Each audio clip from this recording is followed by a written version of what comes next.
ঘুমন্ত ড্রাগনের স্বপ্ন। এক দেশে ছিল এক বিশাল সবুজ পাহাড়। সেই পাহাড়ে গুহায় থাকতো এক দয়ালু ড্রাগন। নাম তার ডোরো। কিন্তু ডোরো অন্য ড্রাগনের মতো ভয়ানক ছিল না। সে আগুন নয় বরং রঙিন ধোঁয়া বের করতো, যেগুলো দিয়ে সে আকাশে ফুল আঁকত। একদিন রাজ্যের রাজকন্যা লিলি হারিয়ে গেল।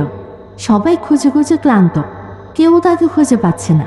ঠিক তখন ডোরো ঘুমিয়ে পড়েছিল পাহাড়ের গুহায়। স্বপ্নে সে দেখল একটা ছোট্ট মেয়ে অন্ধকার জঙ্গলে কাটছে, পাশে একটা কালো নদী, আর আকাশে কেউ নেই।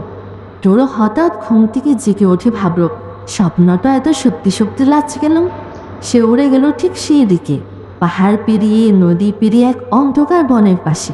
সত্যি সেখানে রাজকন্যা লিলি কাঁদছে। ডোরো আস্তে করে নেমে বলল, ভয় পেও না ছোট্ট মেয়ে, আমি স্বপ্নে তোমাকে দেখেছিলাম। লিলি হাসলো, তুমি তাহলে আমার স্বপ্নের ড্রাগন? ডোরো লিলিকে তার পিঠে তুলে নিল আর রঙিন ধোয়ার পথ বানিয়ে উড়ে গেল রাজপ্রাসাদে। রাজা রানী খুশিতে কেঁদে ফেললেন। সেদিন থেকেই রাজ্যে নিয়ম হলো, ডোরো যখনই ঘুমাবে রাজকন্যা তার পাশে বসে গল্প বলবে, কারণ হয়তো কোনো এক নতুন স্বপ্নের ড্রাগন আবার কাউকে রক্ষা করতে